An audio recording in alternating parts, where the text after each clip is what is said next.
Bismillahirrahmanirrahim. Assalamu alaikum. My name is Zishan Khalid and we are about to start Distributed Database Systems lecture number 3, where we will discuss about the candidate applications of distributed database system and also discuss what is distributed database management system. Let's get started. Distributed databases where to apply. जैसे कि हमने पहले बात की थी कि जो analyst है उसे ये पता होना चाहिए कि यहाँ पर या किसी ऑर्गेनाइजेशन के एनालिस्ट को ये पता होना चाहिए कि उसकी ऑर्गेनाइजेशन के लिए डिस्ट्रीब्यूटेड डेटाबेस सिस्टम ही बेस्ट है, तब वो अप्लाई कर सकता है। और ये उसको किस तरह से पता चलेगा कि ये बेस्ट है, उसके लिए दो करैक्टरिस्टिक्स हैं उसकी, उन्हें देखेंगे हम। As mentioned before, the distributed database system is one of the possible solution for a database application. We need to analyze the environment to decide whether it requires a database system or not. और ये हमें analyse करना पड़ेगा कि हमारे जो system को distributed database system चाहिए या नहीं। The candidate application for a distributed database system have following two main characteristics. कि अगर किसी जगह पे कोई एप्लीकेशन ऐसी आपके पास आ रही है कि वहाँ पर आप डिस्ट्रीब्यूटेड डेटाबेस सिस्टम अप्लाई करना चाहते हैं, तो उसके अंदर दो खासियत लाजमी होनी चाहिए। पहली क्या है, लार्ज नंबर ऑफ़ यूज़र्स। उस एप्लीकेशन को यूज़ करने के लिए लार्ज नंबर ऑफ़ यूज़र्स हों। Users are physically separated across large geographical area. और यूज़र जो हैं वो डिफरेंट सिटीज़ में हो, डिफरेंट कंट्रीज़ में, यानी कि वो काफ़ी डिस्टेंस पे हो। तब हम क्या करेंगे, इन दो चीज़ों को मद्देनज़र रख के हम वहाँ पर डिस्ट्रीब्यूटेड डेटाबेस सिस्टम को अप्लाई कर देंगे। Following are some of the database applications that are strong candidates of distributed database system. और यहाँ हम बात करेंगे कुछ ऐसी एप्लीकेशन डेटाबेस की जो एप्लीकेशंस हैं कि जहाँ पर हम डिस्ट्रीब्यूटेड डेटाबेस को अप्लाई कर सकते हैं। पहली है banking applications. Take the example of any Pakistani bank. आप कोई भी पाकिस्तानी बैंक अपने जहन में अभी ले आए, और a bank has large number of customers and its branches are spread across all Pakistan. तो डिफरेंट जो ब्रांचेस हैं एक बैंक की, वो सारे पाकिस्तान में डिफरेंट सिटीज़ में कहीं ना कहीं पे ब्रांच होती है, उसकी ब्रांचेस भी काफ़ी ज़्यादा होती हैं। Obviously many of them have branches around the world. और किसी किसी की तो अराउंड द वर्ल्ड मतलब दुनिया के किसी भी हिस्से में हो सकती है branches. There candidates is even there candidate is even stronger. Candidature पता नहीं क्या है यहाँ पर, may be candidate is even. तो ये जो कैंडिडेट है ये ज़्यादा स्ट्रोंगर है, मतलब ऐसी जगह पे आप डिस्ट्रीब्यूटेड डेटाबेस सिस्टम को अप्लाई कर सकते हैं। Now in the modern banking the customers not only access और use their account from within the branch rather than access data outside the branch. और वो डिफरेंट ब्रांचेस पे भी जाके अपने डाटा को एक्सेस कर सकते हैं जो भी अकाउंट होल्डर हैं एक ब्रांच के। और वो ना कि डिफरेंट बैंक्स में जाके, बल्कि एटीएम के थ्रू भी और मोबाइल एप्लीकेशंस भी अब तो हैं, तो उनके थ्रू भी वो यूज़ कर सकते हैं। Every time when a user operates his account from anywhere in the world और country, his account data is being accessed. और उसका वहाँ से जो एक जगह पे कहीं भी पड़ा हुआ है चाहे डेटाबेस पे, तो उसकी रिक्वेस्ट सपोज करो कि अगर यूके से रिक्वेस्ट वो बंदा कर रहा है और उसका डेटाबेस यहाँ पे किसी ब्रांच में उसका अकाउंट है, तो यहाँ से ही उसे रिस्पॉन्स मिलेगा। तो इस तरीके से ये जो हमारे पास एक बैंकिंग एप्लीकेशन है, यहाँ पर हम डिस्ट्रीब्यूटेड डेटाबेस सिस्टम को अप्लाई कर सकते हैं, क्योंकि इसके पास लार्ज नंबर ऑफ़ यूज़र्स हैं और यूज़र्स डिफरेंट जगह पे मौजूद हो सकते हैं। फिर हमारे पास एक एग्ज़ाम्पल है एयर टिकटिंग की। एयर टिकटिंग की भी सेम एग्ज़ाम्पल है कि डिफरेंट जो यूज़र्स हैं वो कहीं भी किसी जगह पे भी, अब जैसे फ्रॉम एनी लोकेशन, किसी भी जगह से वो रिक्वेस्ट कर सकते हैं टू एनी डेस्टिनेशन, किसी भी जगह पे जाने के लिए। Return ticket from Lahore to Karachi and from Karachi to Lahore. Karachi से लाहौर की भी टिकट बुक करा सकते हैं, लाहौर से कराची की भी। तो इसके लिए उन्हें वहाँ ऑफिस में जाना ज़रूरी नहीं होगा, या अगर ऑफिस में भी चले गए हैं, अगर मोबाइल एप्लीकेशन है कोई उनकी, तो वहाँ से भी वो कर सकते हैं, या आके ऑफिस में जाके भी वो टिकट को बुक करा सकते हैं। तो ये भी सिस्टम हमारा कैंडिडेट एप्लीकेशन है कि यहाँ पे हम डिस्ट्रीब्यूटेड डेटाबेस अप्लाई कर सकते हैं, क्योंकि यहाँ पर भी ज़्यादा लार्ज नंबर ऑफ़ यूज़र्स होंगे।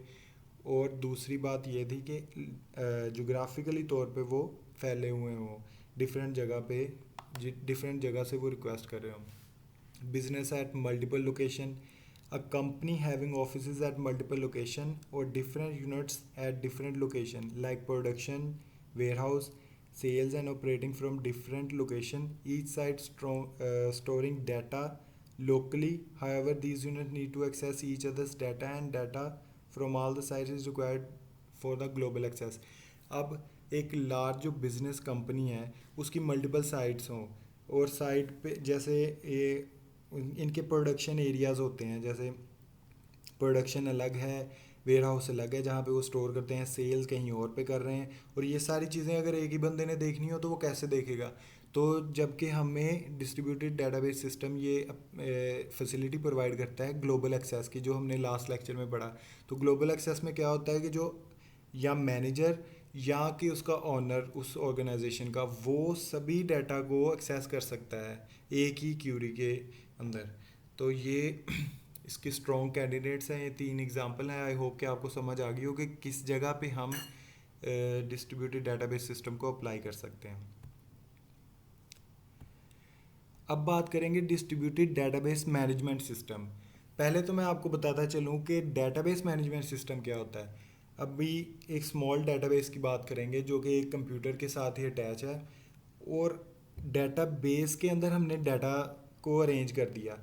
हम कैसे करेंगे डाटा को अरेंज, बल्कि इसके लिए सॉफ्टवेयर्स हैं जिनको हम कहते हैं डेटाबेस मैनेजमेंट सिस्टम, और वो सॉफ्टवेयर्स ही हमारा ये काम करते हैं कि उन्हें टेबल्स में मैनेज करके रखते हैं, और जब दोबारा हम उन्हें एक्सेस करते हैं तो वो हमें मैनेज्ड वे में चीज़ें जो है व्यू होती हैं।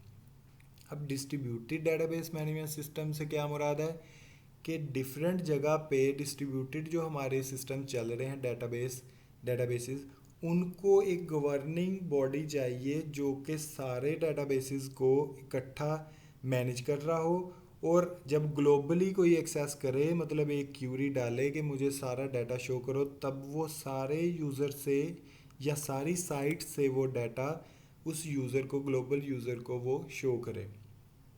तो इसके लिए होता है distributed database management system, a software system that permits the management of distributed database and makes the distribution transparent to the user. ठीक है, like we need a database management system for a central or client server database, we do need a distributed database management system for a DDBS। अब DDBS के अगर कहीं DDBS हम apply कर रहे हैं डिस्ट्रीब्यूटेड डेटाबेस सिस्टम, तो वहाँ पे हमें डिस्ट्रीब्यूटेड डेटाबेस मैनेजमेंट सिस्टम चाहिए होगा। तो आई होप कि आपको इन दोनों में फ़र्क पता चल गया। यहाँ पर मैनेजमेंट सिस्टम की बात करें, मतलब कि एक ऐसा सॉफ्टवेयर जो कि हमारी डिफरेंट साइट्स को मैनेज कर रहा हो। A distributed database management system will behave like a normal database management system on the local site। अब लोकल साइट की बात करें, जैसे साइट 1 की हम पिछले एग्जांपल में बात की थी, तो उसके लिए साइट 1 के लिए ये डिस्ट्रीब्यूटेड जो डेटाबेस मैनेजमेंट सिस्टम है वो उसी के लिए मैनेजिंग करेगा। ठीक है, वो ऐसे ही शो करेगा जैसे वो उसी पे वर्क कर रहा है और उसी को मैनेज कर रहा है। However the additional facility that it provides is the creation and maintenance of the global access where data across multiple sites is accessed against a single query।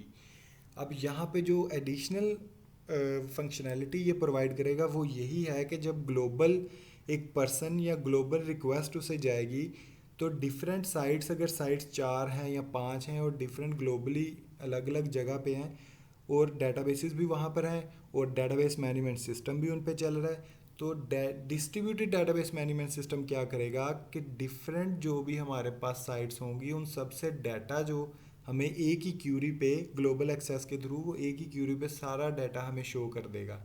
तो सिंपल सी चीज़ है, डेटाबेस मैनेजमेंट सिस्टम एक site को manage करने के लिए use करते हैं, तो डिस्ट्रीब्यूटेड डेटाबेस मैनेजमेंट सिस्टम हम DDBS में यूज़ करेंगे। DDBS मतलब डिस्ट्रीब्यूटेड डेटाबेस सिस्टम, जहाँ भी हमने अप्लाई किया उसके लिए इसके लिए मैनेजमेंट सिस्टम भी डिस्ट्रीब्यूटेड होगा।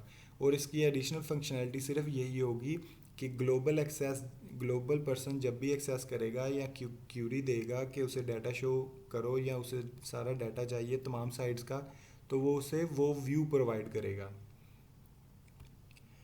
अब हमारे पास डिफरेंट वेंडर्स भी हैं, जैसे ओरेकल, एसक्यूएल सर्वर, DB2, सेबस, ये सारे भी इस तरह की चीज़ें पर ये सारे सॉफ्टवेयर हैं डिस्ट्रीब्यूटेड डेटाबेस मैनेजमेंट सिस्टम के या डेटाबेस मैनेजमेंट सिस्टम के, आप कह सकते हो। ठीक है, तो मैं आपको बताऊंगा डिस्ट्रीब्यूटेड कैसे होगा। Have adopted is that they provide different version for different situations. अब ये वर्जन्स प्रोवाइड करते हैं डिफरेंट यूज़र्स को। अब जैसे कोई किसी का स्मॉल डेस्कटॉप पे, एक ही डेस्कटॉप पे उसे चाहिए एक ही database for a single computer uses, तो then a smaller version is available that does not support the remote access और डाटा डिस्ट्रीब्यूशन। अब एक जो डेस्कटॉप पे काम कर रहा है और उसके पास एक ही डेटाबेस है, तो इस सिस्टम के लिए उसे चाहिए सिंगल मैनेजमेंट सिस्टम कि जो कि उसके डेटाबेस को मैनेज करे, और ना तो वहाँ पर रिमोट एक्सेस होगी और ना ही वहाँ पे डाटा डिस्ट्रीब्यूशन फॉर्म में होगा। ठीक है, तो इसमें स्मॉलर वर्जन ये वेंडर्स प्रोवाइड करते हैं। For client server database there is an other version. Client server database अगर यूज़ कर रहा हो कोई तो उसके लिए अदर वर्जन है। And for DDBS environment the enterprise edition of database management system is provided that of course supports data distribution। अब अगर DDBS को यूज़ कर रहा है वहाँ पर ये ऐसा इंटरप्राइज एडिशन प्रोवाइड करते हैं कि जिसके अंदर उनका डेटाबेस मैनेजमेंट सिस्टम भी आ जाता है, और जो सपोर्ट करता है डाटा की डिस्ट्रीब्यूशन अमंग मल्टीपल साइट्स पर डाटा को डिस्ट्रीब्यूट भी करता है। The establishing of link between this sites, और इन साइट्स के अंदर लिंक भी बना देता है। And finally joining combining data from multiple sites against a single query, और एक सिंगल क्यूरी पर सारे डाटा को लिंक करके और कंबाइन करके आपको रिप्रेजेंट भी करता है। तो ये काम है डिस्ट्रीब्यूटेड डेटाबेस मैनेजमेंट सिस्टम का, जो कि DDBS में ही यूज़ होगा। अब एक छोटा सा कॉन्सेप्ट हम देखेंगे, डिसेंट्रलाइज्ड डेटाबेस। अब जैसे सेंट्रलाइज्ड की हमने बात की थी, तो उसका ही ऑपोजिट अगर करेंगे तो decentralised. A collection of independent databases और नॉन नेटवर्क कंप्यूटर्स, ऐसे इंडिपेंडेंट डेटाबेसेस की कलेक्शन जो कि नेटवर्कड ना हो, मतलब एक दूसरे के साथ कोई कम्युनिकेशन लिंक ना हो उनका। In this environment the data at multiple computers is related. जो डिफरेंट साइट्स पे डाटा पड़ा होगा वो आपस में रिलेट तो कर रहा होगा, but these computers are not link. तो अगर वो लिंक नहीं होंगे तो वो एक दूसरे को डाटा शेयर भी नहीं कर सकते। So when ever data has to be accessed from multiple computers, we need to apply some means of transferring data across these computers। तो अगर एक साइड से दूसरी साइड पे डाटा चाहिए होगा तो उसके लिए हमें कोई, जैसे USB हार्ड में कोई एक साइड से डाटा ले जा के दूसरी साइड पे डाटा, चूँकि वहाँ पर तो नेटवर्क ही नहीं है, तो ऐसी डेटाबेसेस को हम बोलते हैं डिसेंट्रलाइज्ड डेटाबेसेस। तो आज के लिए इतना ही। आई होप कि आपको समझ आया होगा अच्छे से। तो अगले लेक्चर में हम मज़ीद इसके बारे में बात करेंगे। तब तक के लिए अल्लाह हाफिज़।